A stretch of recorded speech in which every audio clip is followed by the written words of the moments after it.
Good afternoon, everyone, and welcome to Improving's virtual Lunch and Learn. Before we get started, I wanted to inform you about a feature that'll make the session more interactive. Take note, up in the upper right-hand corner of your screen, there's a question mark icon. Opening that up will allow you to post a question to the moderator, and the moderator will then be able to deliver that question to the presenter at the appropriate time.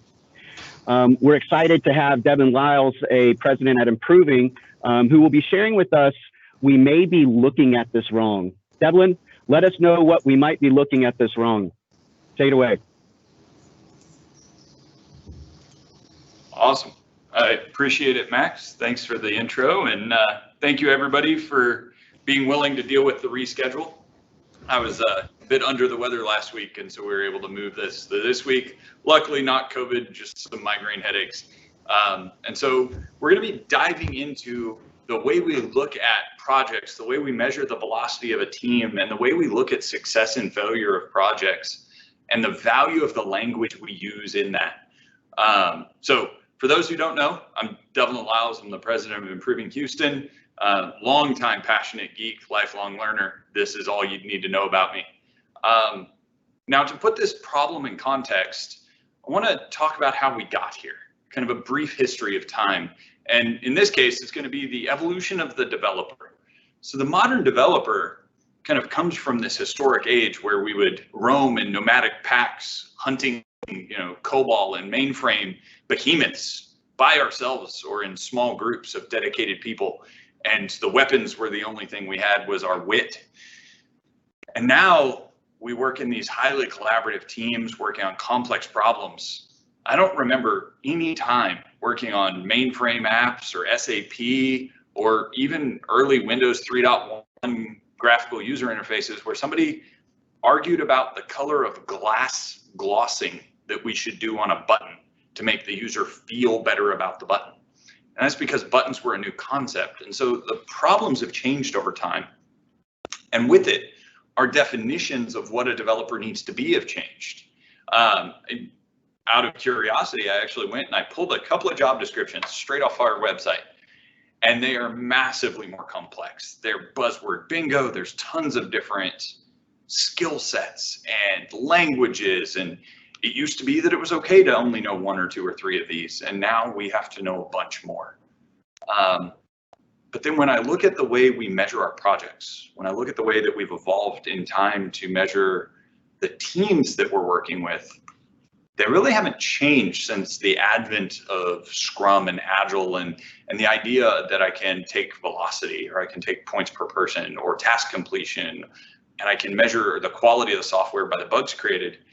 It's almost entirely speed and error rate, which ironically is the same way that you measure typing skills.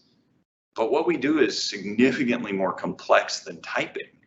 And so when we talk about these problems, I think the measures of how we're looking at success or failure of developers and then developer teams is affecting the way that we approach problems, and probably not in a great way. And so let's take this straight to the team. And how do we keep score? How do you score your team? Like if you think to the product teams you work with, or the development teams you're on, or yourself personally, how do you measure your success? Now, most of us do so with a graph that looks kind of like this, kind of burn down in velocity. How am I doing? If I'm above the line during day 4 of the sprint, there's a problem. If I'm above the line on day 8, there's a big problem, and we're going to try and skid into the parking space on day 10. And if I see this pattern often, I know there are problems on the team. But what would you say if I reversed this graph? If I were to say that the team is ahead of pace on day 4, ahead of pace on day 8, and running out of work on day 9, then you'd say that the team probably didn't pull enough into the sprint. And unfortunately, that's a problem, because we're still measuring the success of the team purely on velocity and error rate. It's not complex enough, right? If the team is delivering everything, and the product owner is happy, the business is doing well, the value they're delivering is there, and the features that they're delivering are the ones the users want to use, and they're going into production every 2 weeks, but they wrap up the sprint on day 9, don't have any additional velocity, don't have any additional points, because they take day 10 as rest, and they take day 10 as sharpening the axe and learning new skills and trying new technologies. Is that okay? Our typical measures of velocity would say no. But I think overall, the long-term view, rather than short-term optimization, would tell us that that's a much healthier team than one that was parking every sprint on day 10 and always sprinting and never resting, never sharpening the saw.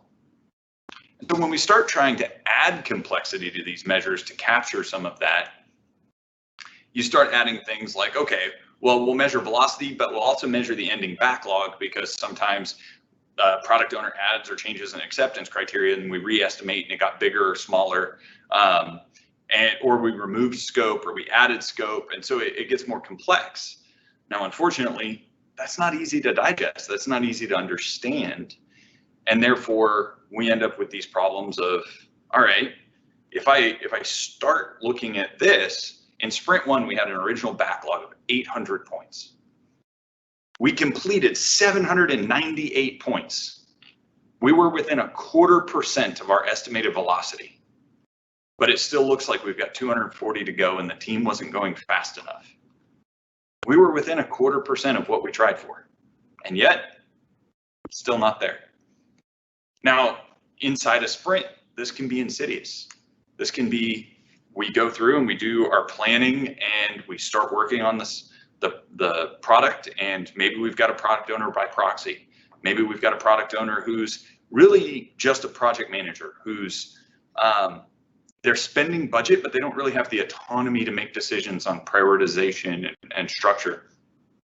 And so when that happens, we get to the review and everything's been product owner accepted and we have busted our butts to get there.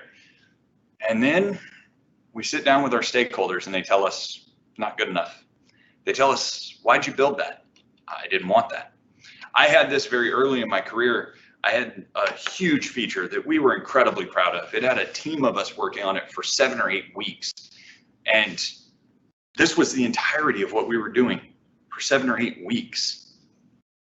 And because of a confluence of events, I ended up giving a presentation of the demo because the project manager was out sick. And I showed off this feature I was crazy proud of. And the business went, what is this? We didn't ask for this. We don't want that. That allows you to customize things we didn't want customized. Like, it wasn't supposed to be this way. And I got an hour and a half of upset stakeholders because there was disconnect in the value the team was measuring to the value they were measuring. And I could blame that on the project manager, I could blame that on the product owner, but I think the problem goes deeper than that, because at no time did one of the team, including myself, ask the question, what does this do for our business? We were working on a project that was supposed to standardize process, but the story we were working on was allowing customizations at every level in that process. And so, well, okay, if we're standardizing process in this product and that's its value add, that's its return on investment, why are we building screens that undermine that ROI? Why are we building rules engines that let us tear down that ROI? The sad part of this is that I didn't know to ask those questions. And I didn't have the information to ask those questions until after the failure. When we finally sat down and went, all right, so what is the project's goals? And for the first time, the team heard from the stakeholders, this is what our goals are. This is the value add, and it's reducing our complexity. It's changing what we can do with the people we have rather than having to hire a bunch more people. It was very clear and measurable goals that our development team just didn't know, because we were focused on a project plan and a velocity burn down and the stories and fleshing them out. And we dug into those stories and we really tried to understand them. But in actuality, we didn't understand the business that we were trying to serve. And so by optimizing locally, we completely missed on the other end. And this, unfortunately, is because we try and add more and more complexity. Just like this table in front of you, When I try and add complexity, it gets harder to understand. And then I try and add more ways to represent that complexity, but I'm now hiding some of the additional details. And that's just looking at history. Now, if I try and take that history and I try and project it forward, complexity gets added even more, right? It's the velocity plus. It's all right, so here's our backlog. Here's our previous 8 or 9 sprints. We're going to take the optimistic view, our best 3 sprints. If we averaged those, we're going to use that as one burn down. If we averaged our worst 3, we're going to use that as the pessimistic burn down. But then our last 3 sprints, those are our most likely. We're going to use that as our most likely case. And then we'll use actuals and we'll create a cone of uncertainty. And we create my project reporting masterpiece. It's got velocity, it's got projections, it's got cone of uncertainty. I am proud of it. But it still doesn't answer the question of whether I'm serving my business. It doesn't answer the question of what's the value I'm creating to my company, my customers, society. And so this got me thinking about the language. This got me thinking about what we use. We talk about velocity. 100 miles an hour in the wrong direction is worse than 0 miles an hour. And so are we using language that incentivizes us to just keep moving, even if moving is the wrong choice? We talk about software projects rather than products. We talk about, inside our tools, we have solutions, as if it's a math equation with only one right answer. So I'm going to boil it down to what I think the right vocabulary would be, what I think the right questions we should be asking are, and ultimately identify the game we're actually playing. Because I view life as a game. I grew up playing soccer and I grew up playing team sports with my family, and that's how I relate to the world, is that team sport idea of what's the game we're playing. So almost everything in my life is a game.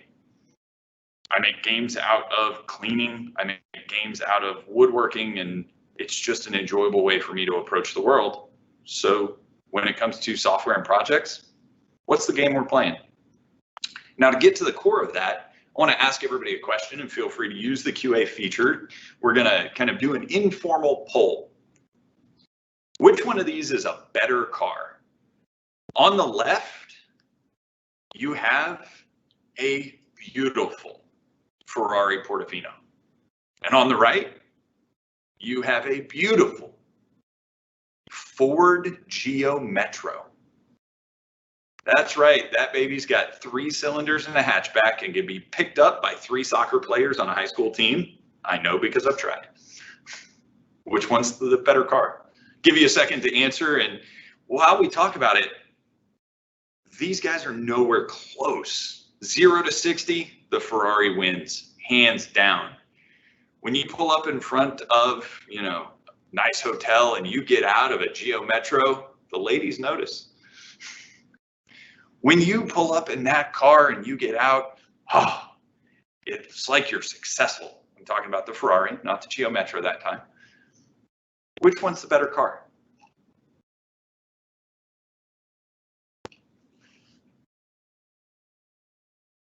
Now, most of us want the Ferrari because we in our heads project forward the needs for that and the fulfillment of those needs.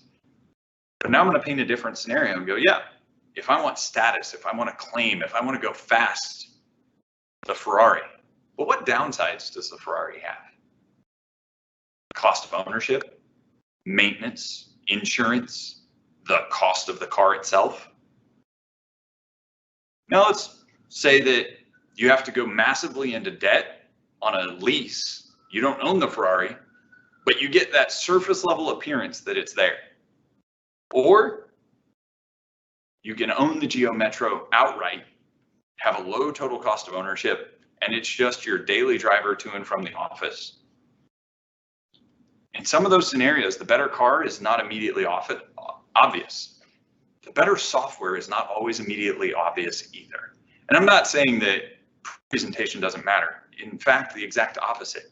The entire UX movement, the user experience movement, has been around driving forward to putting the focus on the customer and their needs, and then best serving those needs But unfortunately, that's a complex answer. And most of the time, we don't like complex answers. The majority of us want something simple, even if it's wrong. I want the Ferrari, regardless of my needs. So we have to, as developers, as project teams, as product owners, be able to do what Einstein described as a true stroke of genius. We have to take the complex and make it simple, because any fool can take something that is simple and make it overly complex. But it takes a lot of hard work and a true stroke of genius to make simple something that's complex. But we also need to make sure that we don't get stuck in the nuance, because nuance and truth, or nuance and what I need to do about it, are often disconnected in project management. A lot of our velocity graphs are about identifying problems and screaming all the details of, hey, so our velocity on average, we're 3 standard deviations away from making sure that we can hit the scope that we require, is a lot different than we're going to miss our dates unless we cut scope. So we want to make sure that we can boil down complex answers to the actionable truth that comes from them. And if I look at this in the software we build, software is always a means. It is not an end. Even for companies whose primary business is building and selling software, it is a means, not the end. The means for Word, Office, Teams, AWS, Google Cloud, Amazon, or Azure, all of these are to support customers to achieve some goal, right? Outlook, they want to help me stay in communication as easily as possible. They want tracing in history. They also want to facilitate communication. Every piece of software they build is towards those goals.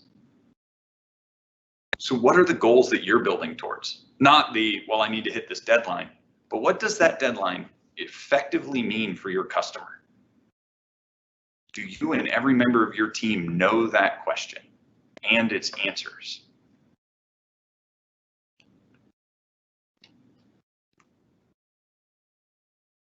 We've got to ask better questions as we talk about development. Business value is an often overlooked part of product ownership, but I found that when I follow Scrum, when I follow Kanban, when I follow kind of any of the Agile methodologies, the methodologies that live into the Agile values, it is over and over and over the center point of the conversation, but very rarely the center point of a sprint planning meeting. We talk about a sprint goal. We should create a sprint goal. So let's take all the things we've committed to and see if we can come up with a sentence that describes them. Okay, but that's a lot like saying I'm going to have a stand-up and that means I'm doing Scrum.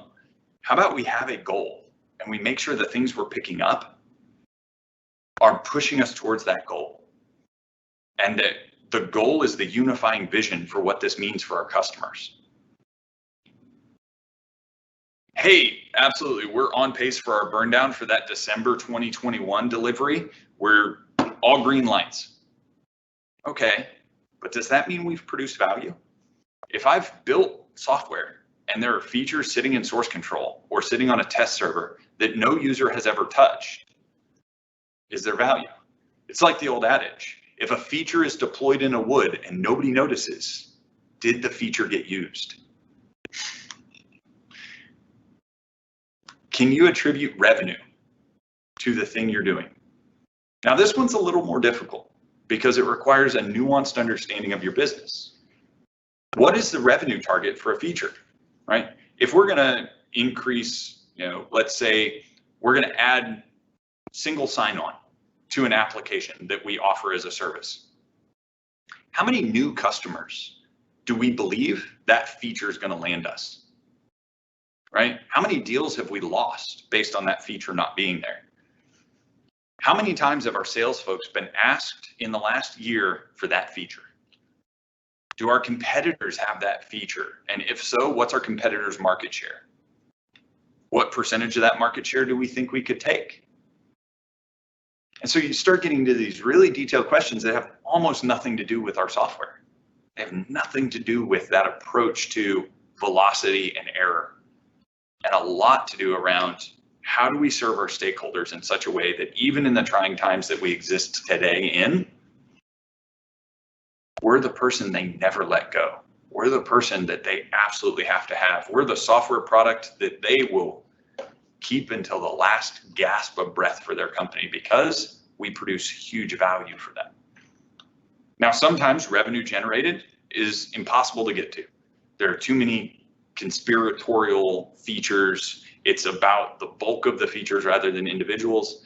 Maybe it's user satisfaction. Maybe it's A/B testing for click-throughs and retention rates and those kind of things. But are we asking the right questions? So what are some of the questions that you're ending up asking as a part of that planning process? Have you gone through and gone, I work on big enterprise applications. I have no idea how this applies.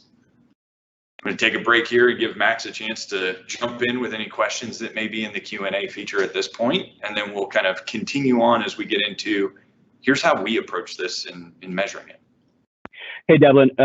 Unfortunately, the Q&A feature is actually having some problems, some technical difficulties or whatnot. So I'd like to, let everybody know that if you do have some questions throughout this, I don't know if we'll be able to use the Q&A feature, but they can always email those to marketing@improving.com, and we can try to get to those. Hopefully, the Q&A may come back online. Makes sense.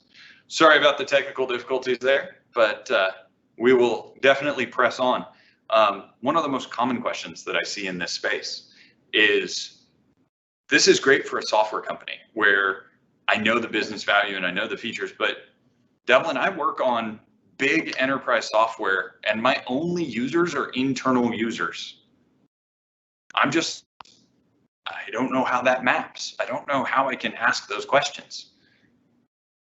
And it's an understandable question. It's an understandable barrier in this. Now let's for a moment take this and break it down. I have an internal group of people. Okay, what are they using my software for? Now let's say that I'm writing software internally to trace accounting and invoicing and payment. Okay, so my accountants who are using this thing, my customers, my clients, what do they need? Well, they need to do their job effectively. Why? Because that means that they get their invoices out and etc. Like, okay, why? Because that allows us to start getting paid from our clients. Okay, that's good. Why does that matter? Well, because right now we've got our accounts receivable, or the amount of money that we're owed by our clients that we're not currently getting paid is growing because we're losing visibility in it. Okay. For every day that we are faster, what does that mean? Well, that means that for every day of AR we're faster is 1% of that dollar amount in interest for us in our bank account rather than theirs. It's stability for the company that has some value to it. It's like, okay, so if we were able to accelerate accounts receivable by a day, that's worth a percentage of that AR. What's our total outstanding AR? And that becomes the grand vision for that team. Because if I can accelerate by 5 days our AR, that has this dollar amount on it.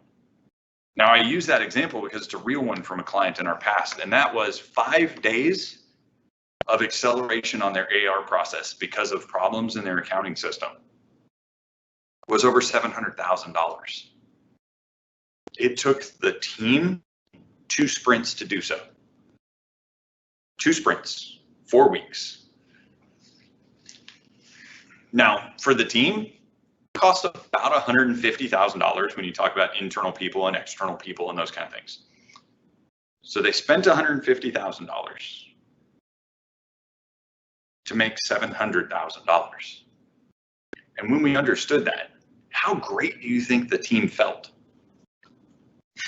I know I felt great. I felt like we had really done something to help the stability of that company.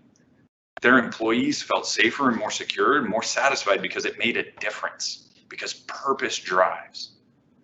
But then here's the other part, and this is the part that is the follow-on of virtuous behavior.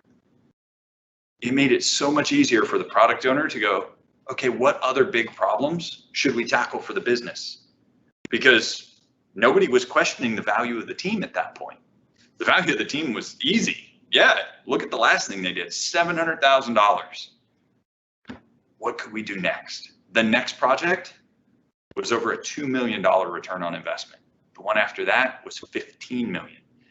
Because we had built the trust from the business that we cared about what they cared about, that we valued what they valued. We were no longer the IT that lived over there. We were the IT that was their partner, that was the technology driving their world. And they went on to record level profits for years afterwards. And that meant hiring more people, keeping more people, promotion, advancement. The people that I worked with on that have gone on to great strides in their careers. Not because we saved $700,000 on an AR project, but because the lessons we learned and the focus on the business value being delivered, being able to attribute what I do to what it means to the business, even if it's small ways, that shift in perspective changed career trajectories. The folks who didn't change that perspective, they just went on to the next project and they kind of sat there and they continue to write software to this day. And maybe that's what they're looking for. But the true change agents, the Tenzing Norgays of the world, right? The Sherpa who helped Sir Edmund Hillary to the top of Everest and became the first 2 people on Earth to climb Everest. The ones that showed that group and then the next 20 groups up the mountain, they're the ones that can shift that perspective and who can truly look back at what is the product that we're building and what's its value. And that's not just the responsibility of the product owner. Patricia Kahn in the Agile Shift, as a member of Scrum.org, gave a talk around on time and on budget don't work, talking about evidence-based management and really being able to drill in and dig in. And that resonated with me in a huge way. I loved it. Because one of the things that got me to thinking about was, how would I approach this if I were to build it? And I went in and I asked a whole bunch of folks at Improving, how would we do this? And it turns out we do this. We make it visible and we let the team know the score. I haven't played a team sport in which you could look up at the scoreboard, see the score, and not know immediately, here's the next thing I need to do. If it's 4th and 15, we're punting, right? If it's 2nd and long, we're probably going to the air.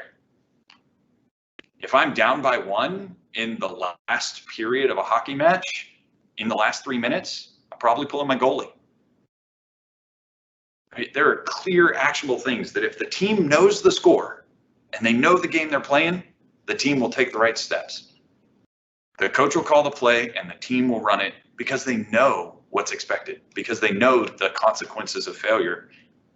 And so that's where accountability and transparency really started to change in perspective after really digging in to the message behind Patricia's Agile Shift talk. And so it got me thinking about this inside the kind of internal innovation space of what are our leading indicators, right? The things that we're doing that we think are going to lead to success, but we're not sure. We talk about a software company or a software project team. What are those leading indicators? It's probably not typing speed. Probably not test written, as much as that hurts me to say, because I'm a TDD zealot. One of the biggest ones I learned from Wade Pinder was, can the team members describe the stories that they're about to build simply and concisely? So we used to do what he called story time. And it was, we would go through for each one, and he would tell the story of what it meant for the business if that feature was complete, right? And it's a version of vision casting, right? Like, if we can get this marketing campaign feature that allows us to push out marketing campaigns for a discount code to a certain swath of people, if we can do that, we can make it easier and cheaper for these people to put up window coverings and make changes to their houses and these kind of things, and we can change their life and they'll be happier where they live. And he would paint this version of the future that was good for the customer, it was good for the business, and it put real purpose to the things we were building. I've never felt more motivated as a team member to go make that a reality than walking out of those story times. So do we measure those? Or do we measure things like the dollars we spend per iteration? The lagging value. If we've been building software for 6 months, have we been getting bigger over that 6 months? Have we been generating more revenue? Have we been lowering cost? Have we been changing our user satisfaction? Have we been changing our net promoter score? Are we making progress towards these big vision things, right? And there's an analysis paralysis that comes in building this type of scoreboard. This one's actually built in Excel. And wanting to get to the perfect measures means that I don't use the measures that I know are imperfect, but are better than nothing. And so one of the tricks we use for this is on every story in your backlog, you can make some small changes today to do this. What if in planning, you ask the product owner on a scale of 1 to 10, 1 being kind of nice and cool, and 10 being absolutely required by the business or a regulatory body of some kind, put a business value on every story, 1 to 10. Now that exercise alone is valuable, but the next one is even more valuable. If we have an effort estimate and we have a business value approximation, that 1 to 10 rating, I can create a rough ranking of the things in my sprint. I can create a rough ranking of the things in my backlog. Do you know how easy of a conversation it is of going, hey, so this is a 13. It's a pretty complex, big feature, but it's only got a 2 in business value. Are we really doing the right things for the business? And I can have a good conversation about, yes, because that one sets up this dependency, which this one's a 10, but this one's required for it. And so while nobody will really use that feature and it's not a really big happy feature, it gets us to the big happy feature next sprint. Awesome. I can do the same thing for bugs. I've heard over and over and over, bugs should not have velocity. Bugs should not be business value, but we should, they shouldn't exist. But they do. Like, let's do away with the myth that we can build perfect software. And so if bugs are going to exist, then fixing the bug has business value. And we shouldn't fix bugs if the business value doesn't justify the cost. Now that business value might be dissatisfied users. It might be that we've got data problems that cause downstream procedural impacts, but I should be able to quantify those. Fixing a bug for bug's sake, unfortunately, is wasting the time and the money that the business is entrusted to us to produce as much value for them as possible. And this is one that, interestingly enough, I got taught by a QA guy that I worked with almost a decade ago now, because he advocated that we go to production with 12 massive issues in the application because it was better than what was out there. I'm like, well, aren't you the QA guy? Aren't you going to stop us? Like, he's like, no, it's better for the business and we'll fix the next ones and it'll get better, and we'll fix the next ones and it'll get better. And when the bugs are small enough that they no longer matter to the business, we'll stop fixing them. He was okay with there being bugs in the system as long as the business was okay with there being bugs in the system.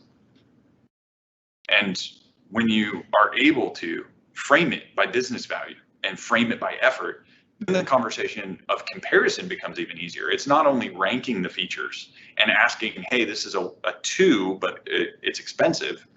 Then it's okay, so we've got that bug over there in the backlog that we're going to fix, but it's a 1 and it's a 15 or an 18 or a 22 or like whatever.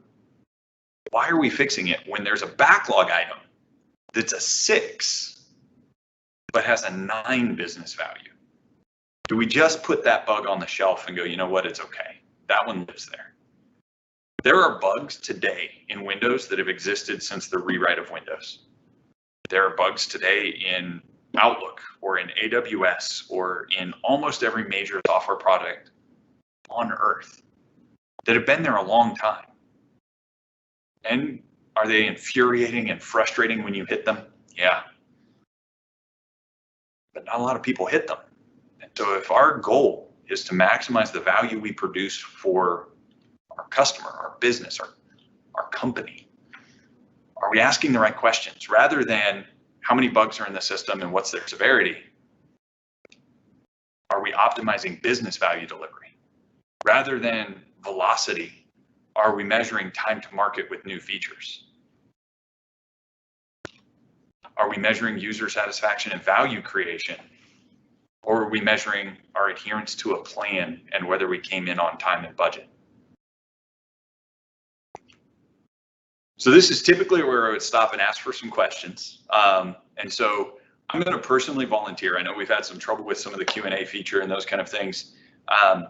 If you would like, I would love to sit down and have a conversation, even share the Excel templates that we use for some of the dashboarding and the velocity projection stuff that you saw earlier, to be able to do that ratioed work and backlog management and those kind of things.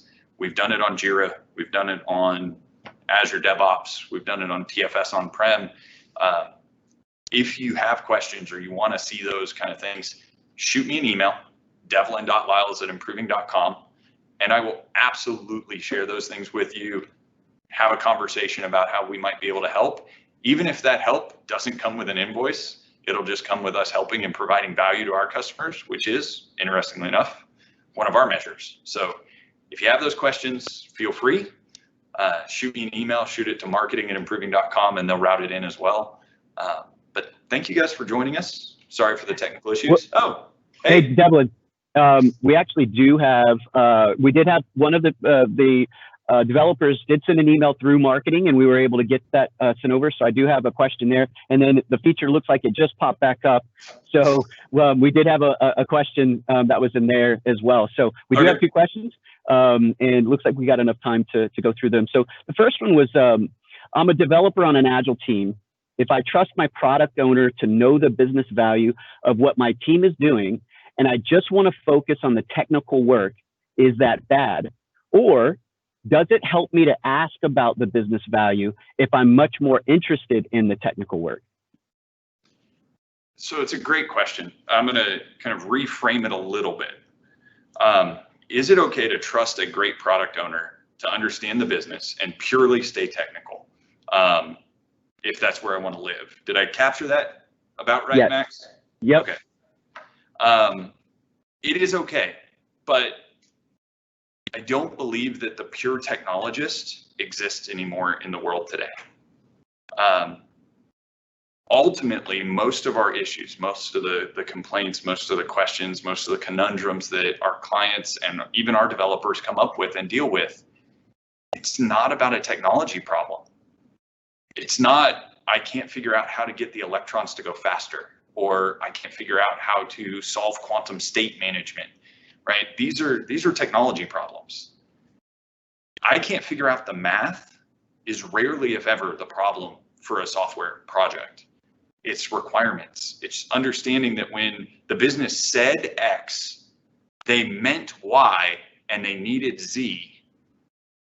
And while product owners understand the business and are there to optimize the value, it's a collaborative effort with technologists who understand what's possible. I was just recently, in fact, this morning, sitting in a room. We had our Scrum Master, we had a product owner, we had one of the chief stakeholders, we had the architect for the project, and we were leading a discussion of, let's talk about the business workflows. Let's talk about the bare minimums, the things that might want to get added to that process, and the technical complexity of the things you want to add, the things you want to do, because those are the 4 key pieces that you need in that conversation. You need the product owner. You need them owning that value. You need somebody responsible for prioritization and truly owning the vision. But vision without execution is hallucination. And so we also need the executor. We need the technical mind who's going to translate a problem into something that can be solved digitally. And over time, you're going to learn the business because you have to be able to solve the problems. The technology itself doesn't live in a vacuum. And so I would say, yes, it's okay to care more about the technology than the business. But to truly do technology well, we also have to understand the business. One of the biggest detractors from trust in IT that I've seen in talking with CEOs across the country is the feeling that IT doesn't get it. They don't understand the business. They don't know what they're doing. And so they build these things that aren't really what we needed, but they're what we asked for. And if we can seek to understand, we might get to build better technology. We might get to build things faster. Changing requirements would happen a lot less. The feeling of, I did what you asked and now you're mad, would go away. And so while it's okay to care more about technology, I would say you're still going to have to care about the business. Now, you may simply be contributing to that conversation instead of driving it, perfectly acceptable. But you are going to need to contribute to that conversation, because otherwise the technology piece of it just becomes typing speed at that point. And we're getting pretty darn close to an AI being able to write software. What it can't do is understand problems and translate those into the software that needs written. Max? Awesome. Thank you. Yeah, thank you for that, Devlin. So one of the things that just came in, and just to kind of put it out there, McKenna asked, could she get the link to Patricia's talk? I went ahead and posted that into the Q&A section for anybody else that wanted to have it. There's also a YouTube channel for Agile Shift. If they want to go to YouTube and search that, you can get to all of the talks that were recorded there as well. But there is another question, and this one says, it may be a bit off topic, but you describe yourself as a lifelong learner. What do you suggest to a person who reads about different things often, but they may not apply those things and then learn from them? How do you make that jump mindset change to where it becomes a part of how you work and live? So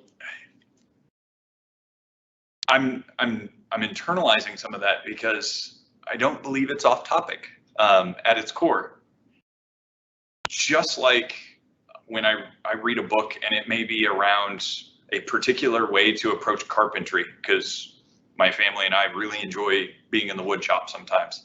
The number of times I have learned a lesson there and been able to apply it outside of that specific context where I learned that lesson makes me believe that at its core, the focusing on business, changing the way that we play in the technology space is similar to, learning a new board game and then seeing patterns of that board game play out in the other places of our lives.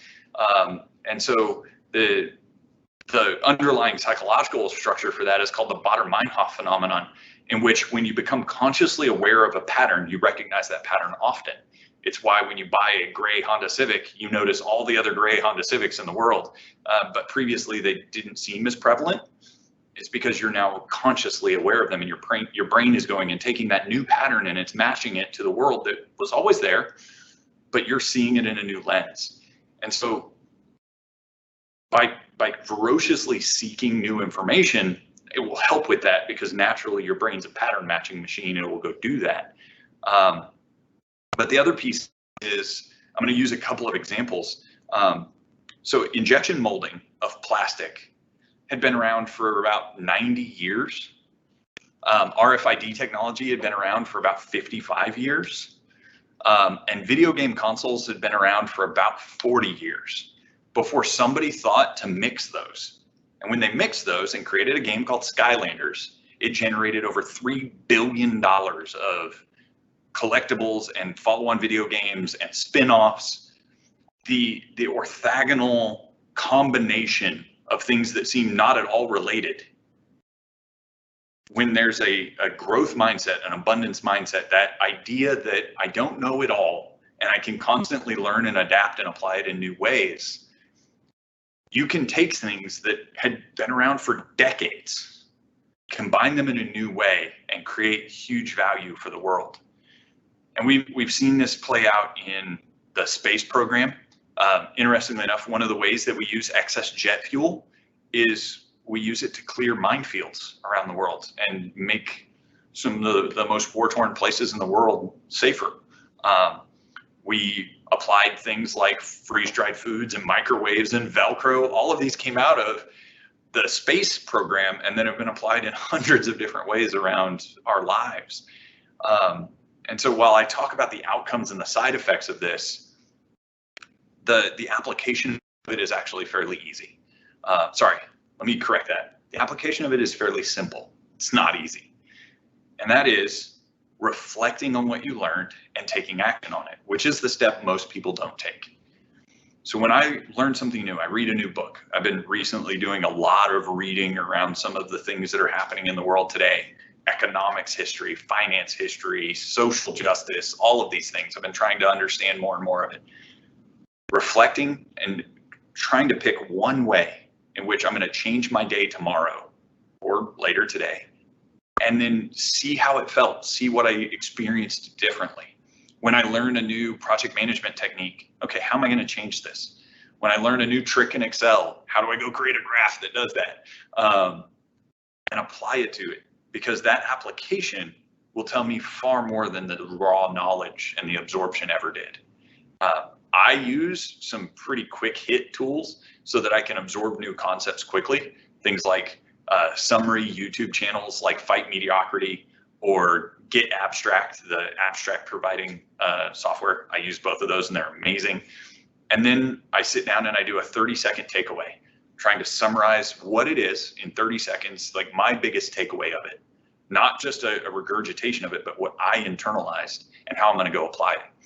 And that's allowed me to learn a ton of different things and then apply them forward. And I think is at its core, one of the reasons for the success I found. Awesome. Devlin, that was our last question. So I just want to say, thank you all for attending today's Lunch and Learn. And Devlin, as always, thank you for sharing with us. Just to remind everybody, the recording of this session will be available beginning next week on our virtual events page at improving.com/virtual-events. As well as we at Improving hope that you enjoy the rest of your day. And Devlin, we hope you enjoy the rest of your day. Thank you. Thanks, everybody.